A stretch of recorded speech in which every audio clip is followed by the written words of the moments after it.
एक छोटे से गांव में यशोदा देवी नाम की एक बुजुर्ग महिला रहती थी। उनके पति का कई वर्ष पहले निधन हो चुका था। उन्होंने अकेले ही अपने इकलौते बेटे आरव को पाल पोस कर बड़ा किया। यशोदा देवी ने अपनी हर खुशी बेटे के भविष्य के लिए कुर्बान कर दी थी। वह अकेले ही अपने बच्चे का पालन पोषण करती थी। जब आरव नौकरी करने शहर गया तो यशोदा देवी का सपना था कि एक दिन घर में ऐसी बहू आएगी जो बेटी की तरह उनका साथ देगी। लेकिन उनके मन में एक डर भी था, क्या बहू सच में बेटी बन पाएगी। समय बीता और आरव की शादी वेदिका नाम की पढ़ी लिखी समझदार और संस्कारी लड़की से हो गई। शादी के पहले ही दिन गांव की कुछ औरतें वेदिका के ससुराल आईं। शादी के पहले दिन ही गांव की कुछ औरतों ने वेदिका से कहा, बहू सास कभी नहीं बन पाती, थोड़ा संभल कर रहना। उधर यशोदा देवी से भी लोगों ने कहा, आजकल की बहुएं सिर्फ अपने पति को देखती हैं, सास की सेवा कौन करता है। आजकल की पढ़ी लिखी बहुओं के अंदर संस्कार नहीं होते। वह जीवन अपने पति के साथ अकेले ही जीना चाहती है, ससुराल का बोझ वह नहीं लेना चाहती। दोनों के मन में अनजाना संकोच बैठ गया।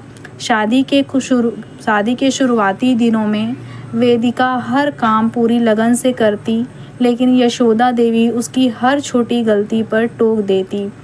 वेदिका चुप रहती क्योंकि उसे अपनी माँ की बात याद थी, जो वेदिका के विदाई की वक्त वेदिका की माँ ने उससे कहा था, बेटी रिश्ते जीतने के लिए बहस नहीं, धैर्य चाहिए। एक दिन यशोदा देवी की तबीयत अचानक खराब हो गई। तेज बुखार था। आरव ऑफिस के काम से बाहर गया हुआ था। वेदिका ने पूरी रात जागकर उनकी सेवा की, दवा दी, सिर दबाया, खाना बनाया और बार बार तापमान चेक करती, देखती रहती कि बुखार कम हुआ है या नहीं, उनकी तबीयत सही हुई है या नहीं। सुबह जब यशोदा देवी की आँख खुली तो उन्होंने देखा कि वेदिका कुर्सी पर बैठे बैठे ही सो गई थी, क्योंकि रात भर उसने अपनी सास की सेवा की थी और वह ठीक से सो भी नहीं पाई थी।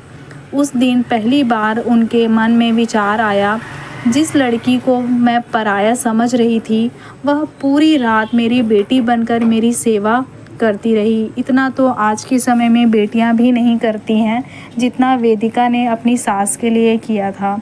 लेकिन उन्होंने अपने मन की बात किसी से नहीं की। वह यह बात अपने मन में ही कहकर रह गई।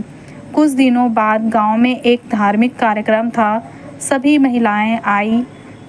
एक महिला ने मुस्कुराकर वेदिका की सास से पूछा, कैसी है आपकी बहू, बहुत काम करवाती होंगी।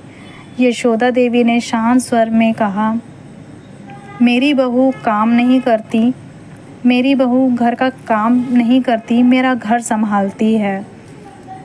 वेदिका ने यह बात सुन ली, लेकिन कुछ नहीं बोली। मन ही मन वह खुश थी और अंदर ही अंदर वह काफ़ी प्रसन्न हो गई थी। उसकी आंखों में खुशी के आंसू आ गए। समय बीतता गया। एक दिन आरव को विदेश में नौकरी का बड़ा अवसर आया। नौकरी का अवसर मिला। उसने कहा, माँ आप भी हमारे साथ चलिए। यहाँ अकेले कैसे ही आप रहेंगी, कैसा अपना जीवन यापन करेंगी। ऐसा यशोदा के बेटे ने यशोदा से कहा, माँ आप भी हमारे साथ चलिए। यशोदा देवी ने मना कर दिया।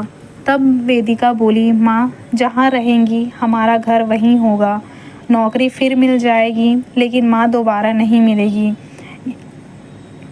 आरव ने बिना एक पल सोचे विदेश की नौकरी छोड़ दी, क्योंकि उसका भी यही मानना था कि जहाँ माँ बाप होते हैं, जहाँ बड़े बुजुर्ग होते हैं, वहीं घर बसता है। बिना माँ बाप के कोई सा भी घर नहीं, वह अधूरा ही रहता है। यशोदा देवी की आंखों से आंसू बह निकले। उन्होंने पहली बार वेदिका का हाथ पकड़कर कहा, आज समझ आया कि बहू सिर्फ बेटे की पत्नी बनकर नहीं आती, वह भगवान की भेजी हुई परीक्षा बनकर आती है। कहकर यशोदा ने वेदिका को गले से लगा लिया और दोनों बहुत ही ज़्यादा खुश थे। अगर सास उसे बेटी समझ ले तो घर स्वर्ग बन जाता है। अगर बहू सास को माँ मान ले तो परिवार हमेशा जुड़ा रहता है।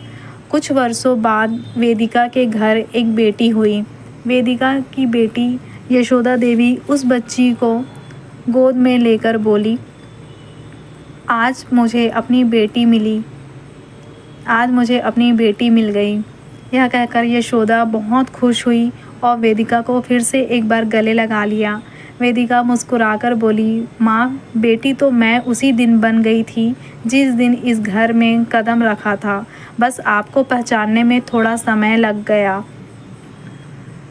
यह कहकर दोनों बहुत ही प्रसन्न हुए, बहुत खुश हुए और प्यार से एक दूसरे को गले लगा लिए। उस दिन पूरे घर में खुशियों का माहौल था। गांव के लोग भी कहने लगे, रिश्ते खून से नहीं व्यवहार से बनते हैं। अगर आप सच्चे दिल से अपने रिश्तों को निभाना चाहें और प्यार विश्वास के साथ एक दूसरों के साथ रहना चाहे तो कोई भी रिश्ता निभाना असंभव नहीं है। यशोदा देवी ने सभी महिलाओं से कहा, हर बहू किसी की लाडली बेटी होती है, उसे अपनाइए, परखिए मत। और हर बहू को भी याद रखना चाहिए कि सास केवल पति की माँ नहीं, उस घर की नींव होती है। कहानी की सीख जो है, इस कहानी से हमें बहुत अच्छी बात सीखने को मिली कि सास के जीवन में बहू बनकर कोई पराई लड़की नहीं आती, बल्कि भगवान द्वारा भेजा गया एक नया रिश्ता आता है। जब सास बहू को बेटी और बहू सास को माँ का सम्मान देती है, तब घर में प्रेम, विश्वास और खुशियाँ हमेशा बनी रहती है।